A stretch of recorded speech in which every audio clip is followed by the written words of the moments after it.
talk about the 6 secrets of the world's highest performing achievers. So I'd like to welcome you to our discussions. I'd like to ask people to turn off their cell phone, stop surfing the internet. That would go for you, Chella. And we're going to have a special offer at the end. So high performance means exceeding and excelling above standard norms consistently over the long term. So when you have high performance, what you have is a feeling of full engagement, of joy and confidence that come from consistently living into your full potential. So high-performing achievers have several characteristics. First, they are open and observant to the present moment. They are self-reliant. They are future-oriented. They will challenge seekers. They love to connect people. They are creatively driven and expressive, and they seek to make meanings all the time. So who is Emily Letran? Well, I was born and I grew up in Vietnam during the Vietnam War in the late 1960s. At the age of 8, I lost my mother due to cancer. At the age of 13, I left the country with my aunt, my brother, and 4 cousins. And we came to the US as a refugee. When I left my father at 13 years old, I never saw him again.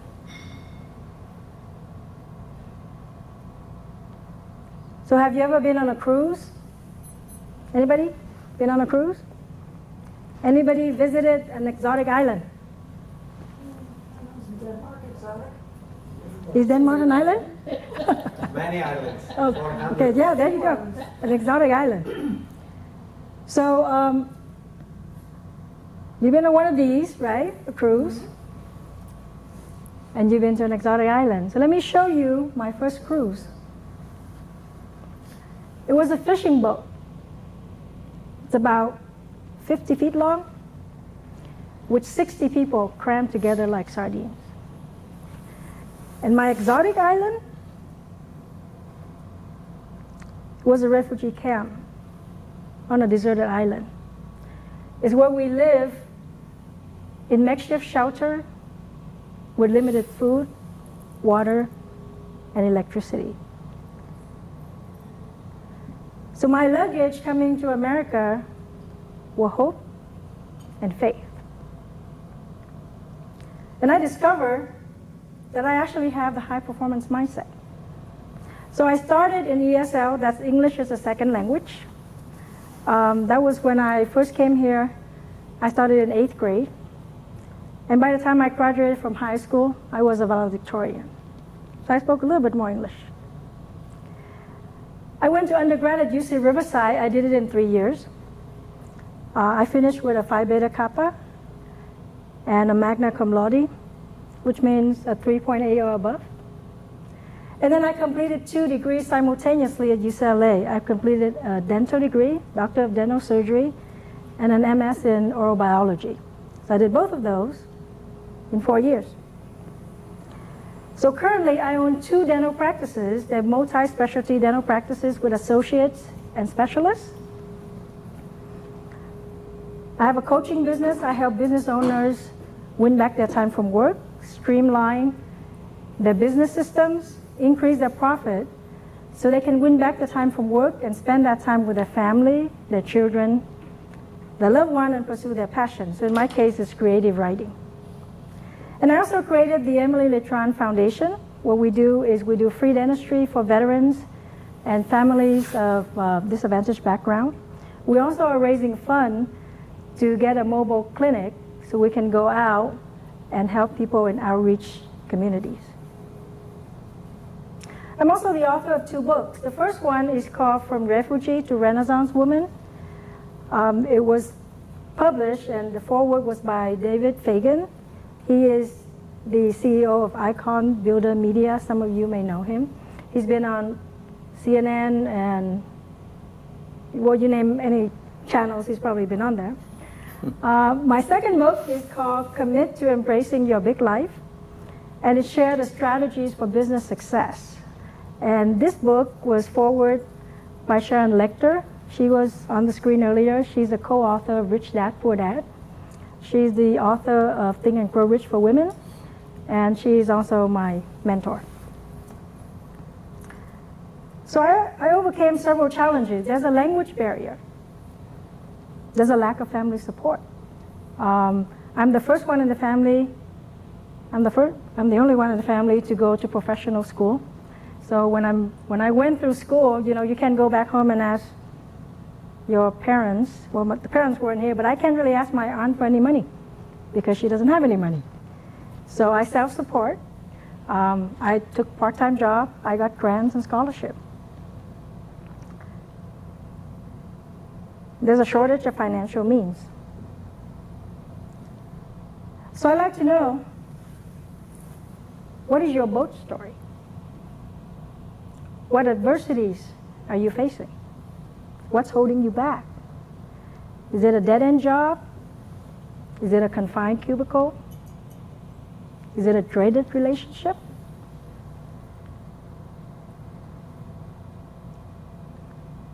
Are you in your refugee camp? You know, when you have those moments of challenges, when you feel that there is no way out, when there's no time for family because there's a lot of work and it's all consuming, and 24 hours in a day is really not enough for everything on your plate. So how are you going to escape it? So I've been there. I took that long journey from a war-torn country. I went through that 7-day boat trip with practically no food. I stayed in a refugee camp. I had that single goal just to survive when I first came here. And I struggled to learn the language. I learned to draw boundaries between work, life, and passion, so that way I can eventually become successful in living the American dream. So I learned that being able to function as a high performer is a key to achieving and maintaining success, not just in business life, but also in personal life.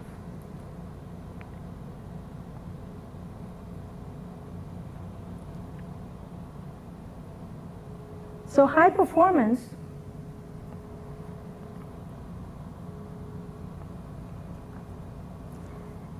is the result of heightened and sustained levels of clarity, energy, courage, productivity, and influence. Those are the 5 pillars of high performance. So we can experience these by mastering these. There is psychology. There's physiology, productivity, persuasion, presence, and purpose. So the 6 secrets of a high achiever, the first one is to master your mind, which is psychology. So I'd like for you to ask yourself, are you living your truth? If you take a moment and think about 3 words that define who you are. You want to take a moment and think of 3 words?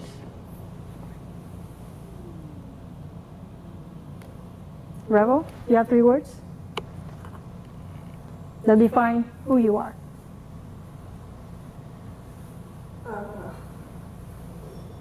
Persistent, inconsistent,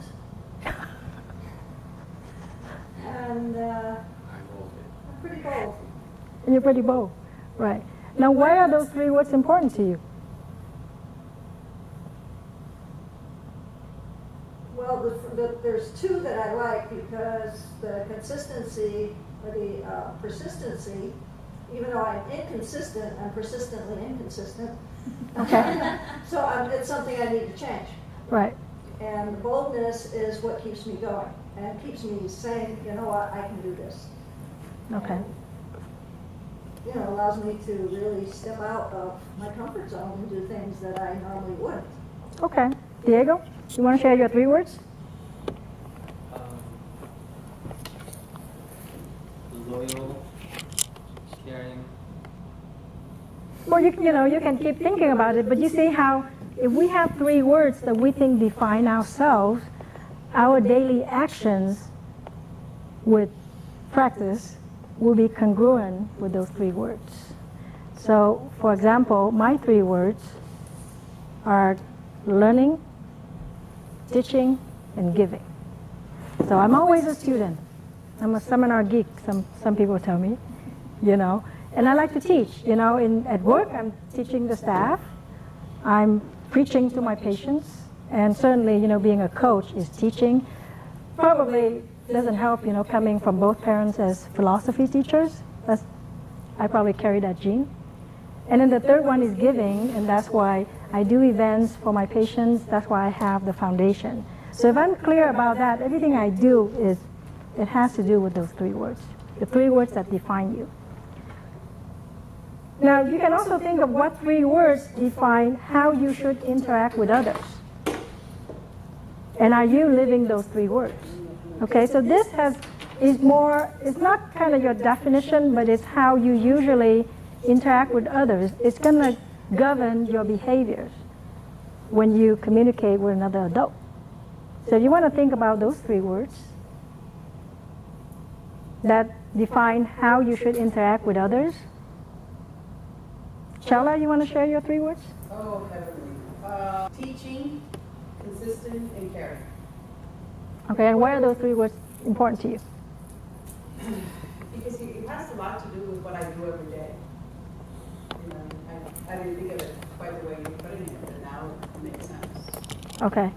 Yeah, but do you see that those 3 words, so for example, if you're going through your day and you're getting upset at somebody, and you think of your 3 words and they say caring, you're going to back off a little bit and just try to govern yourself according to that. So I invite you to go one more step, and you take out one of these, if you have one, and what I do is I put those 3 words in my phone. And this phone goes off twice a day. I have it at 10 a.m. and at 1 p.m. for nap time and lunch time. No, I'm just kidding. So at 10 a.m. the thing's going to beep, and when I look at my phone, it say learning, teaching, giving. So it keep reminding me this is how you're supposed to go through your day. And at 1 p.m. it does the same thing. So that's an exercise that you can certainly do. That is a high performance habit. Okay? So the second secret is to master your body. We're talking about physiology. So you can ask yourself, are you fully rested? Are you hydrated? Are you drinking water?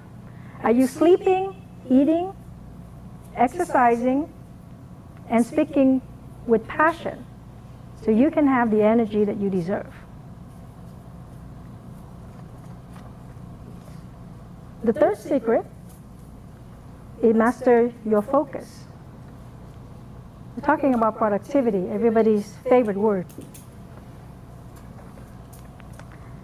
So you can ask yourself, what is my mission today? What am I looking forward to? And what must I accomplish today to make progress in my life? So how many people in here wake up in the morning and look at their calendar? First thing in the morning. Okay. Now, you look at your calendar and you check your email? Is that what you do? Email's not that important. Facebook. Facebook? Facebook. Email? Okay. Actually check it when I'm in bed. So. Okay. So before you get out of bed, you're doing this. Shala, you do that too? I do. Okay. Now if you think about it, checking your email, your inbox is other people's agendas for you. Okay? So don't check the damn email. Okay? When you first wake up in the morning, you do something for yourself. You know, you can exercise. You can stretch. You can meditate. You can write down your own goal for the day. So give that first hour, you know, your fresh mind, that's what you want to do.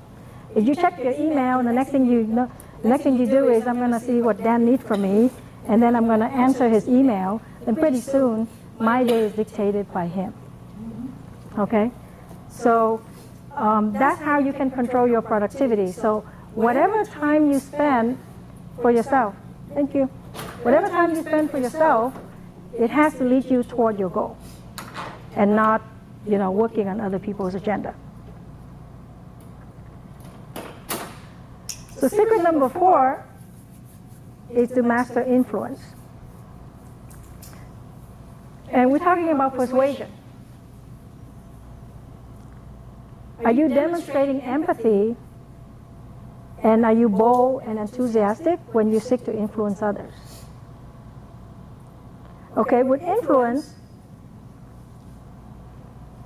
we're also talking about being courageous. Are you honest when you're talking to somebody? Are you holding things back? Okay, so anybody here in your workday feel like you can't tell somebody off?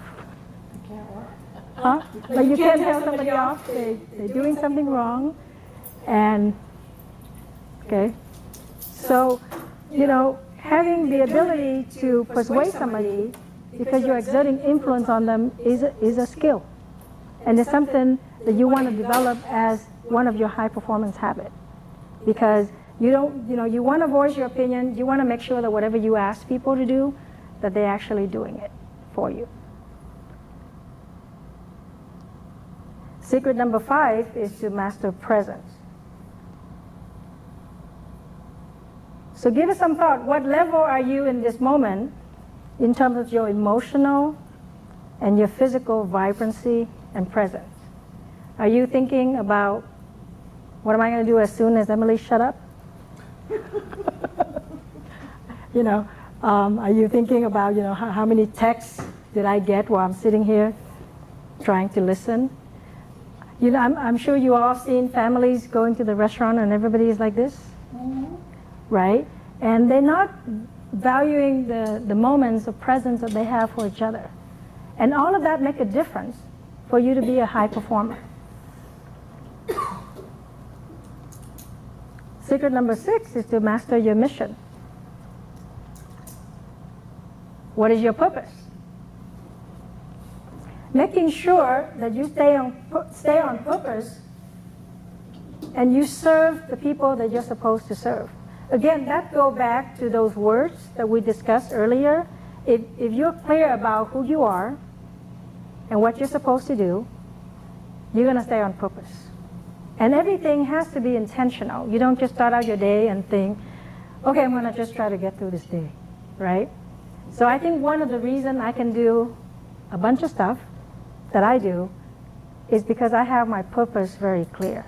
And if I'm going to have a meeting with someone, whether it's 5 minutes or half an hour, or I'm sitting in front of a patient, I'm going to give that patient 100% of my attention. You know, absorbing everything they say. Once I get out the door, I don't remember anything they say. And I'm going on to the next patient, and that person have 100% of my attention. Okay? So there's a high performance principle, and this comes from my coach. And he says there are only 2 things that change in your life. Either something new come into your life, or something new come from within. So as a high performance person, it's going to be something new that comes from within, right? So you're going to create those habits, and you're going to follow those habits until that becomes part of you. The other principle comes from Mr. John Wooden. The best competition I have is against myself to get better. So I'd like for you to do an exercise. You say you're an attorney, right? And you live in West Covina? Okay. So think about all the attorneys in West Covina. 100 of them? How many attorneys do you think are in West Covina? I don't know. Okay, it would be a good idea to know how many competitors you have, but let's say there are 30 attorneys, right? So I'd like for you to rank yourself against those attorneys from 1 to 10. Give yourself a ranking. Okay? Everybody else, you rank yourself with whoever your competitor is in your town. You got a number from 1 to 10? I don't know the data, so I wouldn't know. It's kind of arbitrary. Right. Well, if you think, if you're comparing yourself to the attorney down the street, let's say. You know the attorney down the street? Okay. Give yourself a ranking against that attorney from 1 to 10. You got a number? Okay, everybody else have a number? Yes? Oh, you're a 10? You're the only one. Okay, everybody have a number, right? You're ranking yourself against your competitor in your town, right? From 1 to 10. So give yourself a number. So now I want you to rank yourself again against your God-given potential. Also from 1 to 10. Everybody got a number? Yes? So, Nick, did it go up or down? I'm not a God person, so I don't Huh? know that. I'm not a God person, so I don't know that number. Okay. And any number against infinity is 0. So Okay, you're getting too technical for me. I'm going to ask you. we're not doing math here, dividing by infinity. So, Annie, Yes, it went up. Of course. your number went up with your God-given potential? Against myself, of course. It went up? So you're ranking against the other people, you have a number. And where you're ranking yourself against your God-given potential, it went up. No. It went down, Yeah. right? How about you? Same thing? It went down, right?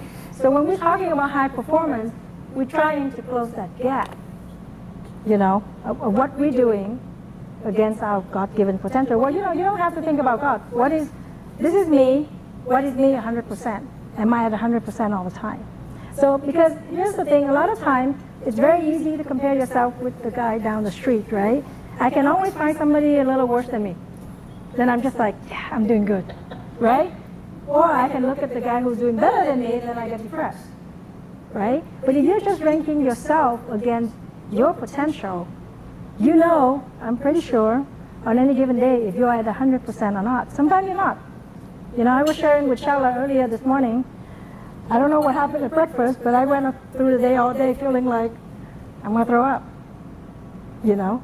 And so I knew I was just kind of moving through the day because I didn't feel very well, right? So, but what we want to do is we want to always be competing with ourselves. We don't need to compete with other people. And as long as you know that you're always getting better and you're striving for that full potential, you will get to high performance.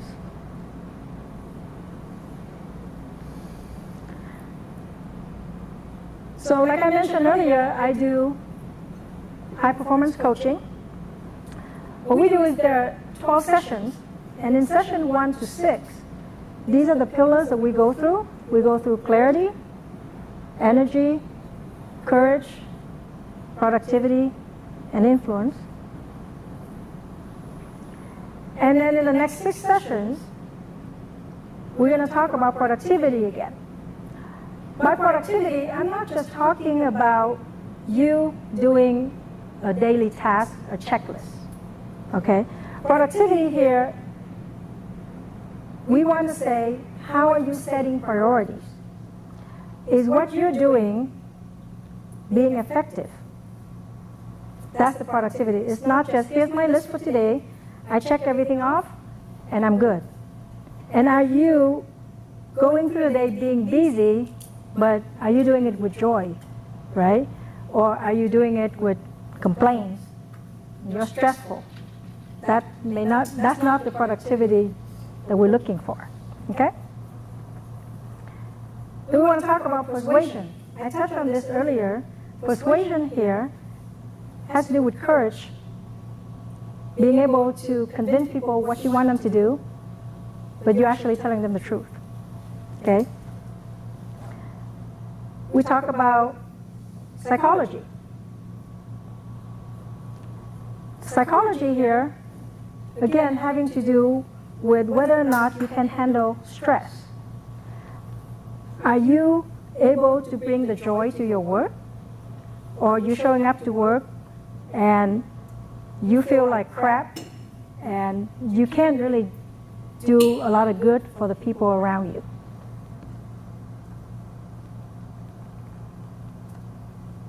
Then we talk about physiology.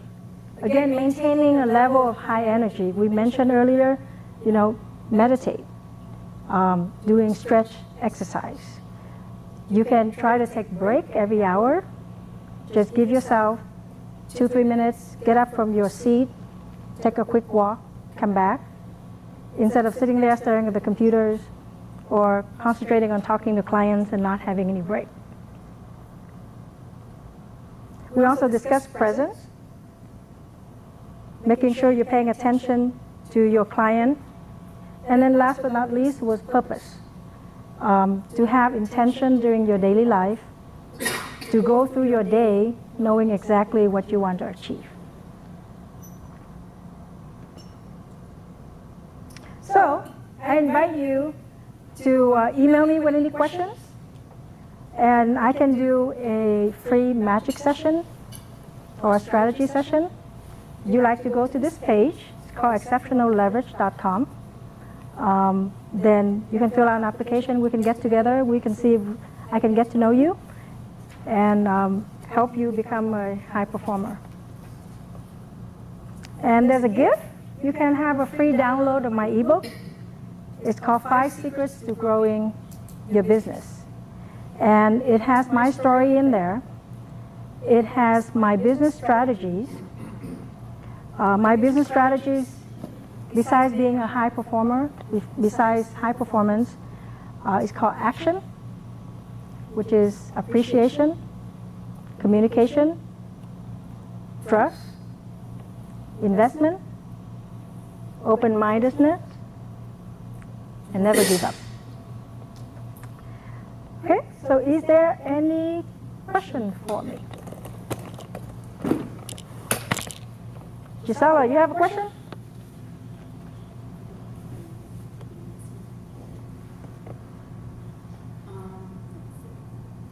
You mentioned something about persuasion.